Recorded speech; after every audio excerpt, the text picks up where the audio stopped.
유류분이 뭘까요? 유류분은 상속재산 가운데 피상속인이 마음대로 처리하지 못하고 상속인을 위하여 법률상 반드시 남겨두어야 할 일정 부분을 말합니다. 유언을 통한 상속재산 처분은 유언자의 자유입니다. 그러나 이 자유를 무제한적으로 인정하면 상속인의 생활 보장이 침해되기 때문에 이를 일부 제한하는 것이 유류분입니다. 앞에 정의가 좀 복잡했지만 유언은 원칙적으로 자유이나 상속인에게 최소한은 보장해준다.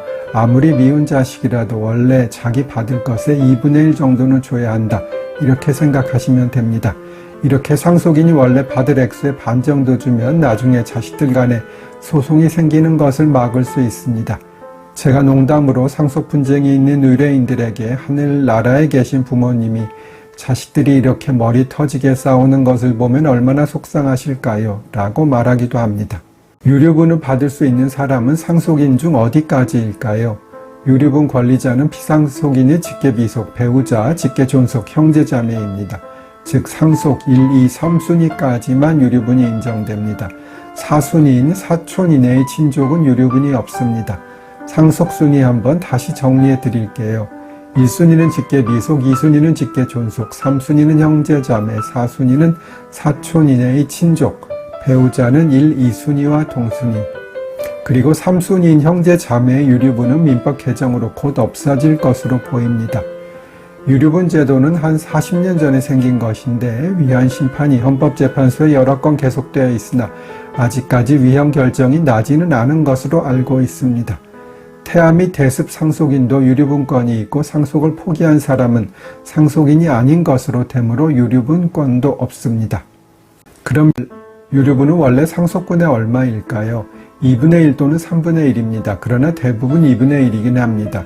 자세히 설명드리면 유류분 권리자의 유류분은 직계 비속과 배우자는 법정 상속분의 2분의 1, 직계 존속과 형제자매는 3분의 1입니다. 유류분의 산정은 상속 개시 시에 가진 재산의 가액에 증여재산의 가액을 더하고 채무의 전액을 공제하여 산정합니다. 증여, 즉 지난번에 설명드린 특별수익은 원래 1년 전의 것의 하나나 당사자 쌍방이 유류분 권리자에게 손해를 가할 것을 알고 증여를 한 때에는 1년 전에 한 것도 포함됩니다. 예를 들어 90세의 노인이 상속인 이외의 자에게 증여를 했다면 유류분 권리자에게 손해를 가할 것을 알았다고 법원에 판단할 것으로 보입니다만 만약에 사업을 해서 돈을 잘 버는 40대가 증여를 했다면 유류분 권리자에게 손해를 가할 것을 알고 증여를 했다고 보기는 어렵겠지요. 전의 쇼츠에서 이어집니다.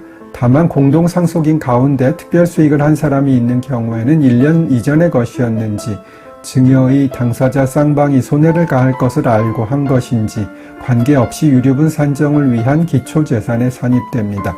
사실 이 경우가 실무상은 훨씬 많습니다. 보통 공동상속인 중 일부에게 특별수익, 즉 증여가 있는 경우가 많기 때문이지요. 가끔 10년, 20년 전의 증여도 특별수익에 포함되느냐 묻는 경우가 많은데 공동상속인의 경우에는 50년 전의 증여도 포함됩니다. 공제되는 채무에 관하여 판례는 피상속인의 채무를 말하는 것이고 상속세, 상속재산의 관리, 보존을 위한 소송비용 등 상속재산에 관한 비용은 포함되지 않는다고 하고 있습니다. 다음번에는 유류분을 산정할 때 증여받은 재산의 시가를 산정하는 방법에 대해 설명드립니다.